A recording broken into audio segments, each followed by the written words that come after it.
Fala pessoal, professor Eldo com vocês e hoje nós vamos responder a consulta pública sobre o novo ensino médio. Revoga ou não revoga? Como é que está a situação? Ih, rapaz. Você pode decidir. É só seguir o passo a passo o tutorial que eu vou mostrar para vocês agora. Vem comigo!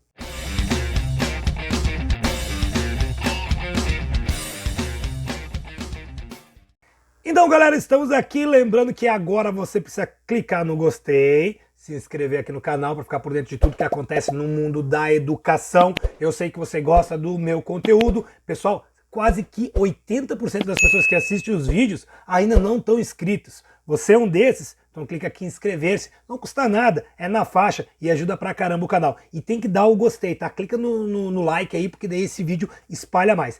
Esse vídeo é utilidade pública, galera. Olha, esse vídeo é de utilidade pública. Vocês não sabem que a consulta pública já saiu, as pessoas não fazem ideia que ela saiu, não sabem aonde fazer e a maioria não respondeu ainda. A maioria, tipo assim, ó, 90% dos professores não responderam ainda a consulta pública. E aí a gente tá reclamando no novo ensino médio, dizendo que não tá funcionando, reclamando das questões, mas agora a gente pode fazer a diferença. Então assim, eu vou abrir agora, nós vamos olhar passo a passo como faz esse tutorial. Eu vou explicar cada uma das perguntas, tá? Para vocês, para a gente poder conseguir entrar no que está acontecendo ali e entender o que pode ou não mudar. Outra coisa que já aconteceu são os webinários. Foram 4 ou 5 webinários que o MEC fez. Eu assisti todos, estou trazendo um compilado aqui do canal e ali a gente viu vários insights, vários pontos que podem vir a se tornar mudanças agora. Com certeza vão ter mudanças, mas como é que elas vão ser, a gente vai saber só mais para frente. Mas ali no webinário tiveram algumas dicas, algumas proposições que me pareceu que eu acho que vai entrar.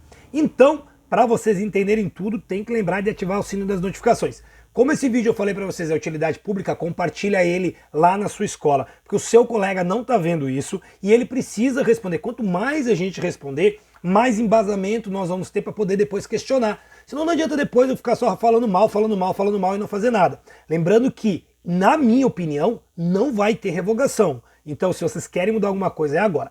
É verdade. Quer dizer, às vezes não. Então vamos lá, que eu já me enrolei demais. Eu quero que esse vídeo seja bem rápido. O que a gente vai fazer aqui? A gente vai fazer uma procura por consulta pública novo ensino médio. E aqui vai abrir para nós o resultado da pesquisa. Tem algumas abas, tem que procurar. A EBC não é isso. Ó, avaliação e reestruturação do novo ensino médio. Olha aqui, ó. Avaliação e reestruturação da Política Nacional de Ensino. Tá aqui, ó, www.gov.br.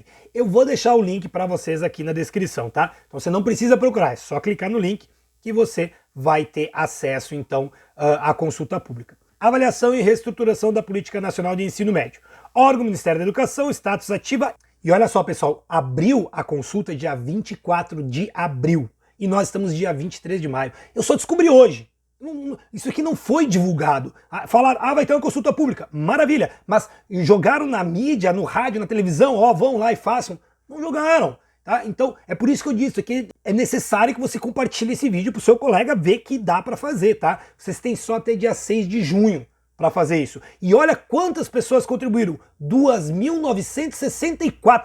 2.964 contribuições até o momento. O quê? Não acredito. Isso aqui é ridículo. Esse número é ridículo. Porque isso aqui não foi divulgado. Resumo, finalidade. Então aqui nós temos toda o contexto, né, a contextualização, a finalidade, a ideia é então reformular o novo ensino médio e olha bem, reestruturação da Política Nacional de Ensino Médio. Então a finalidade é estabelecida pela portaria, aquela que, né, barrou por 60 dias e tal, né, toda aquela construção, tá falando aqui, vai ter uma contextualização da estruturação do novo ensino médio, como é que ele foi, né, colocado, aqui fala sobre as matrículas, como é que está a situação, 2018, 19, 20, 21, tá? E aí então aqui nós temos mais uma contextualização, tá? Eu não vou ler isso aqui para vocês, fala muito sobre matrícula, sobre o número de estudantes e sobre como não está melhorando os níveis, né? Os índices estão muito baixos. Principais transformações, então, a partir da lei 13.415 de 17,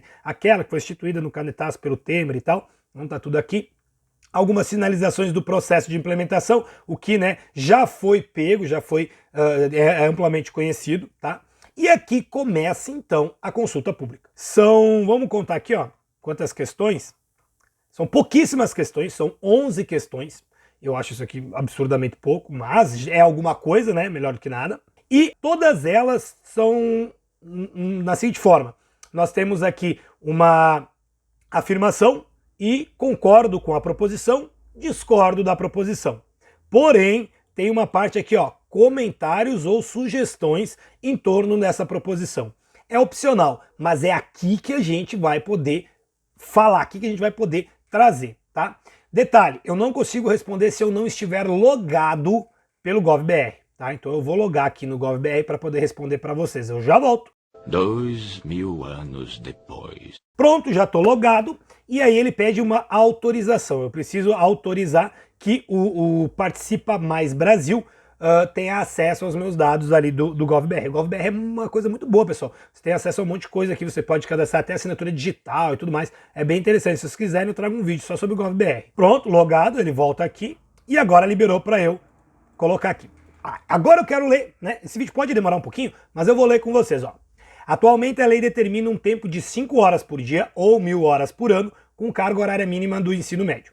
Progressivamente deve-se alcançar o total de 4.200 horas. Isso nos 3 anos. 4.200 horas nos 3 anos. Hoje são 3.000. No mínimo. A expansão das matrículas em tempo integral é uma premissa importante. Todavia, é importante que sejam definidas formas de atendimento dos estudantes do ensino médio noturno e da educação de jovens e adultos que não produzam a exclusão escolar e que favoreçam sua permanência na escola. A gente sabe que o noturno não está conseguindo fazer as 1.000 horas. Como é que isso precisa ser desenvolvido? Vai ser remoto, não vai ser remoto? O remoto vai funcionar ou não vai? Então é importante, né, ver isso. Precisa também que sejam definidas orientações curriculares capazes de associar a expansão da jornada a uma concepção de educação integral comprometida com o desenvolvimento global dos estudantes. Então, firulas à parte, aqui está falando que se for em tempo integral, se for todas essas 1.000 horas, não é só conteúdo. Tem que pensar em uma concepção de educação integral global. Tá? Então tem que trabalhar com todos aqueles temas transversais, aquela coisa que está na BNCC. Vejam bem que a gente já começa aqui. O pessoal quer tirar muita coisa da BNCC. Essa consulta não tá, ela tá reforçando a BNCC, pessoal, tô dizendo isso. Então você vai clicar aqui em concorda ou discorda da proposição, é a sua opção, e você pode comentar aqui, tá? Então você comenta.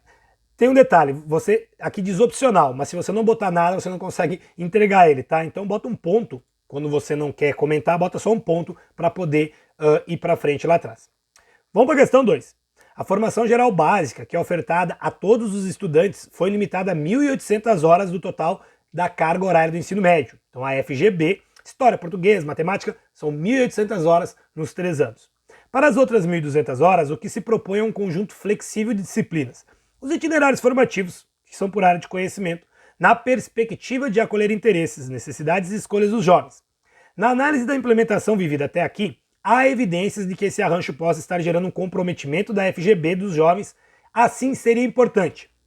Total, tá certo. Tá? 1.800 horas da FGB é ridículo, não deu, não funcionou. A ideia até era boa, que os itinerários viessem para complementar, que eles escolhessem e tal, mas não está funcionando. As redes não estão colocando de forma direita. Esses itinerários, nenhum prestou. Nenhum. Até agora não vi nenhum que preste. Sem contar que o itinerário tem uma questão de escolha, mas vai ter outra questão aqui, eu estou me adiantando, vamos voltar para cá. Então, o que deveria ser importante?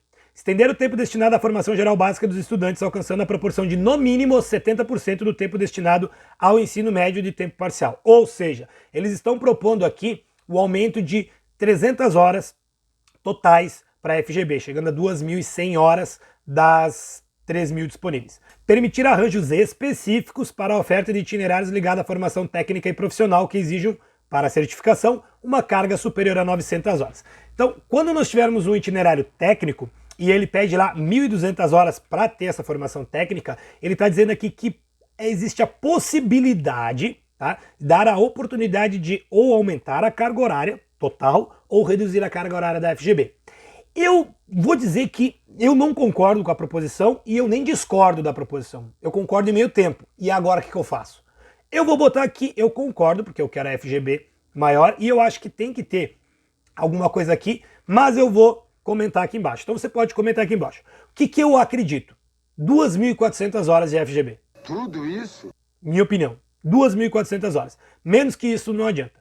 2.400 horas de FGB, 600 horas de itinerários. E itinerário, trilha de aprendizagem, cai fora. Projeto de vida, cultura e tecnologia digital, coloca lá cidadania, direitos humanos, coloca alguma coisa na área da natureza, sustentabilidade, e o estudante pode escolher ali 2, 3 por semestre, por ano, e fazer, escolhendo de verdade. É assim que eu acho. Então é isso que eu vou escrever aqui embaixo. Não vou escrever agora para não segurar o vídeo muito tempo, mas é isso que eu vou colocar aqui. Vamos para 3. Embora a tradição legislativa brasileira no campo da educação seja delegar aos estados e municípios a composição dos componentes curriculares que será ofertada na educação básica, certas disciplinas do currículo apareciam, no cenário anterior à reforma, como obrigatórias na perspectiva de garantir que os estudantes tivessem acesso a determinadas ciências, que nem sempre marcavam presença no ensino médio. A Lei 13.415 de 2017 definiu a obrigatoriedade de disciplinas como língua portuguesa, matemática e língua inglesa, por exemplo, ao mesmo tempo que modificou a expressão disciplinas de sociologia e filosofia para estudos e práticas de sociologia e filosofia. É preciso equalizar essa situação de modo a... Vamos lá. Então aqui as três definições, falam a mesma coisa, tá? Definir à luz da BNCC, ou seja, não tem saída da BNCC, a BNCC vai continuar, tá? Tá aqui, ó, tá?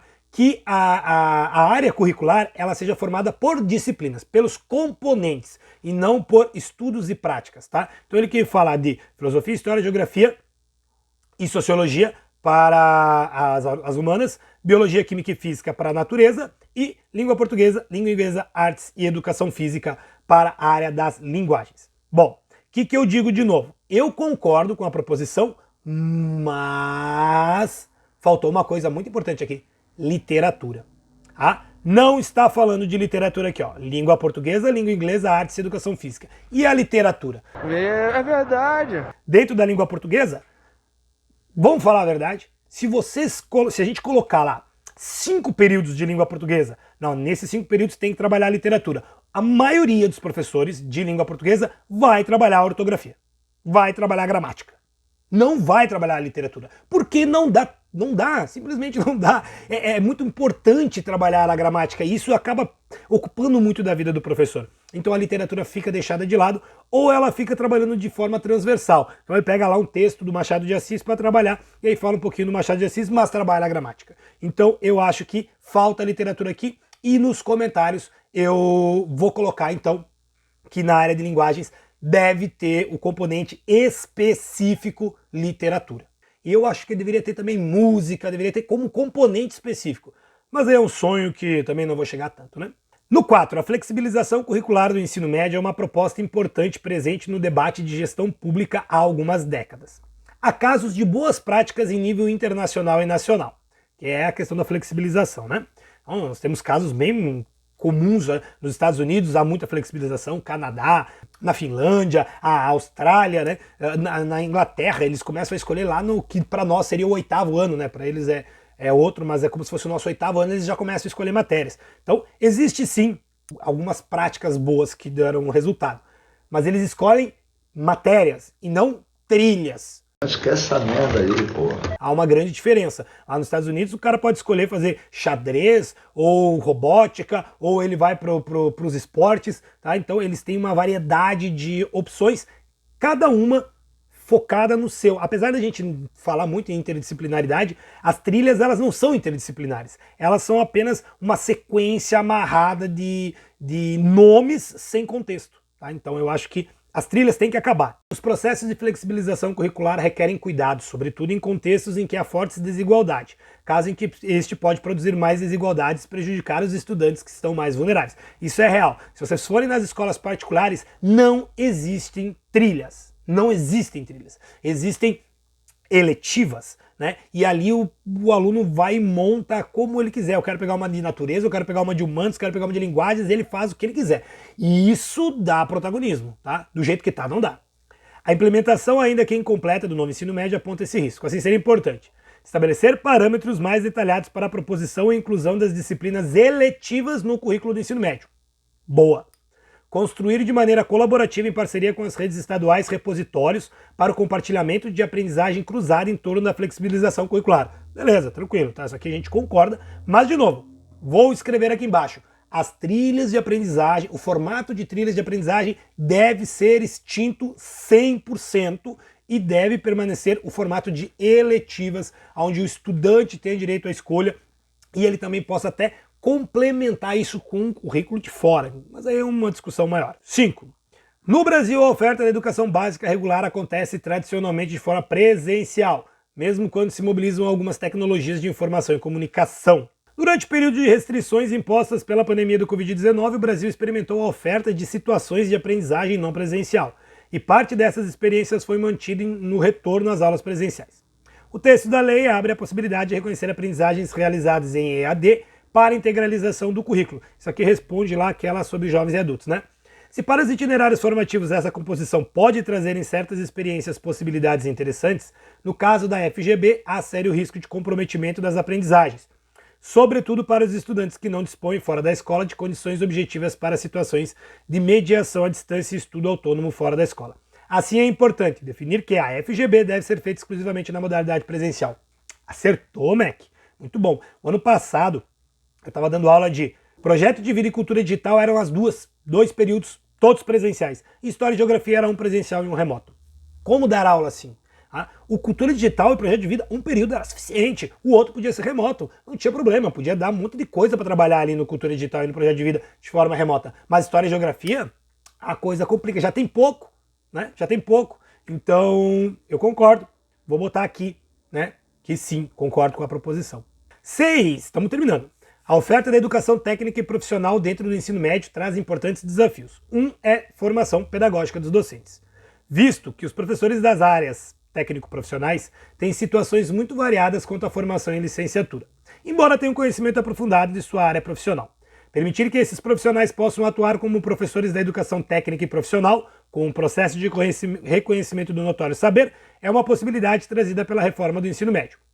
Todavia, para evitar que essa solução seja utilizada de formas incoerentes com esse princípio, seria importante estabelecer parâmetros mais detalhados para a possibilidade de utilização do reconhecimento do notório saber como critério de alocação de profissional para a docência no ensino médio, restringindo o dispositivo aos componentes curriculares afeitos à formação técnica e profissional. Isso aqui já existe, tá? Já está detalhado. Não pode notório saber nas aulas da FGB. Não pode notório saber nos itinerários que não são técnicos profissionais. Tá lá na lei da BNCC, tá lá, tá escrito lá, tá? Os únicos que podem atuar com notório saber são no técnico profissionalizante e somente nos componentes que são relacionados à área. Então o cara é engenheiro civil e ele vai lá num técnico de, sei lá, analista de construção, e aí o cara lá, né, vai dar uma aula sobre engenharia civil. Ele não vai dar aula de matemática, vai dar uma aula sobre engenharia civil. Então aí pode, tá? Isso já existe. Mas é óbvio que eu concordo, né? Não vou dizer que não, né? 7ª. Estudantes do campo, quilombolas, indígenas, jovens ribeirinhos, jovens com deficiência e outros públicos não hegemônicos enfrentam o desafio de acessar e permanecer no ensino médio em condições de desigualdade estrutural. Total real. O modelo proposto pela reforma do ensino médio delegou aos estados a definição das formas pelas quais esses públicos seriam incluídos nas transformações propostas. Esse processo aconteceu de forma heterogênea e desigual, introduzindo camadas adicionais de estratificação da oferta e do atendimento educacional.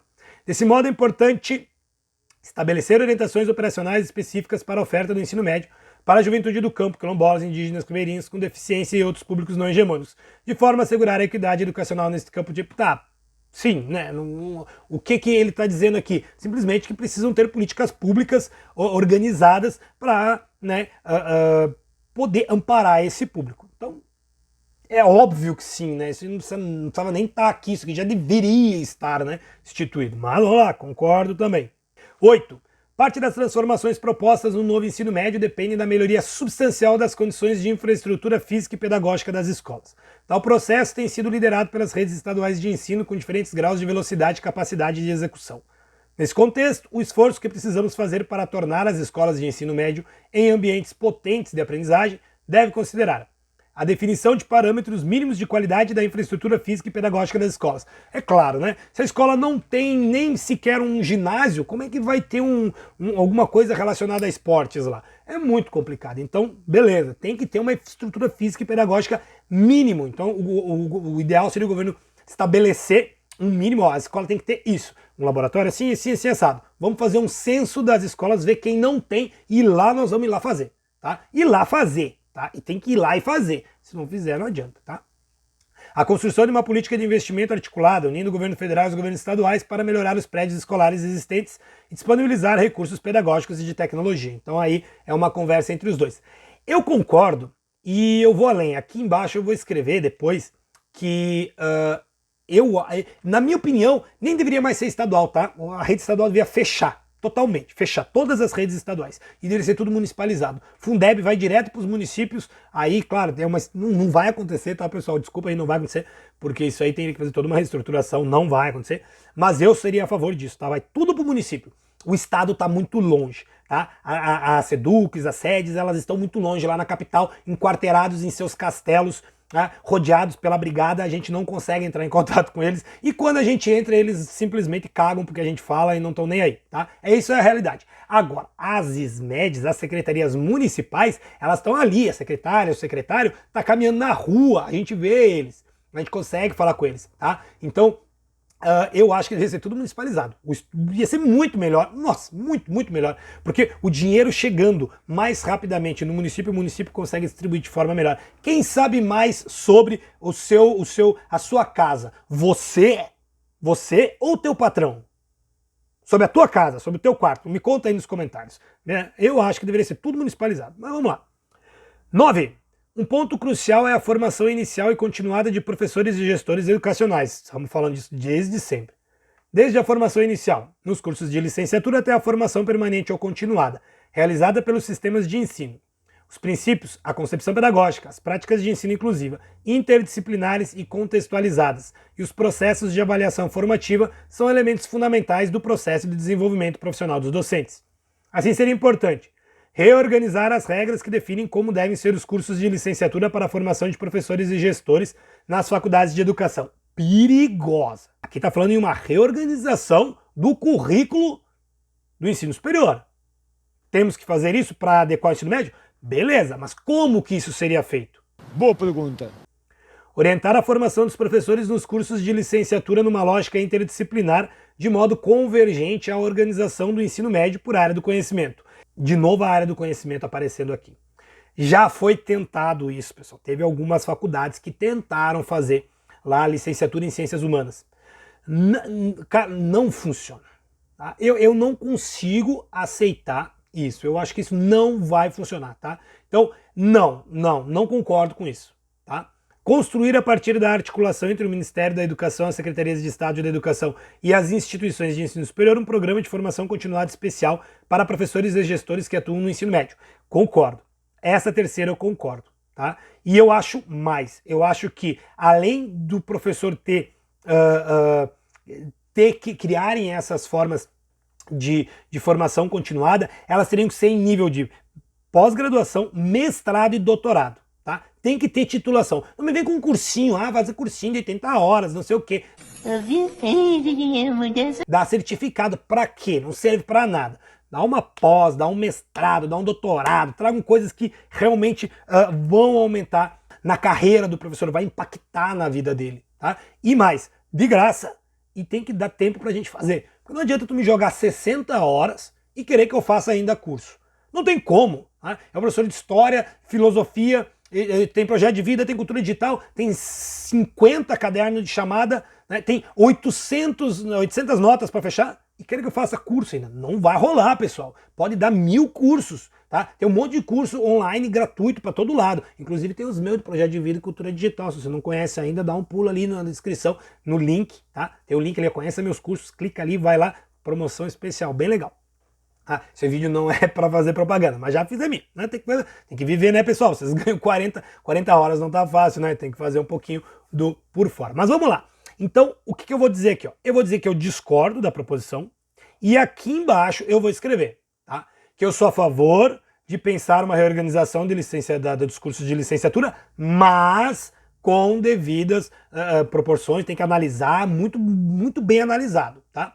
Sou contra essa questão da licenciatura vinculada à área, tá? Então, a área de natureza, a área de humanas, não sou a favor disso, tá? Eu até acredito que a gente tem que ter mais pedagogia, mais didática e menos conteúdo nas aulas, né? Porque a gente não está tendo uma faculdade, por exemplo, de professor de física, é uma licenciatura em física, você não vai ser físico, você não vai ser historiador, você vai ser professor de história.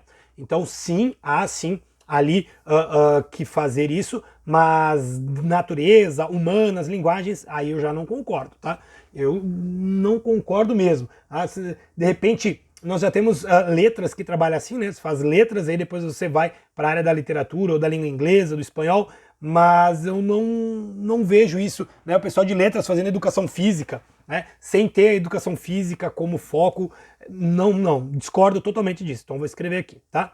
E a terceira parte também, eu vou dizer que eu concordo, mas que tem que ter tal e tal coisa, tá? Então vamos lá. 10. As transformações do ensino médio exigiram também uma reestruturação do Enem. Essa é uma dimensão complexa da política porque impacta diretamente a equidade e a justiça no acesso ao ensino superior. Total verdade. Considerando que se trata de uma avaliação nacional, é importante que os conteúdos, habilidades e competências avaliados tenham uma referência comum. Nesse sentido, é importante que a matriz de avaliação do Enem seja organizada a partir do que está estabelecido na BNCC para a FGB e habilidades essenciais para o sucesso na educação superior. Tá, ok. Então, a parte geral então, vai ser a FGB que vai contar ali no Enem, não vai ter mais aquela parte das específicas, tá? Então, vai ser só a FGB. Mas para isso funcionar, nós vamos ter que ter mais FGB, né? Então lá 2.100 horas vai ser pouco. Tem que pensar diferente, tem que pensar mais. Vamos aumentar para 2.400 horas, que aí acho que de repente vai, tá? Essa questão do questionário da consulta foi editada para contemplar ajustes técnicos em sua relação. Então foi feita alguma mudança aqui, tá? Eu concordo com essa aqui sim, vou botar que eu concordo aqui. E né, vou escrever aqui que vai funcionar se aumentar a FGB, senão não vai resolver, tá? E vamos para a última.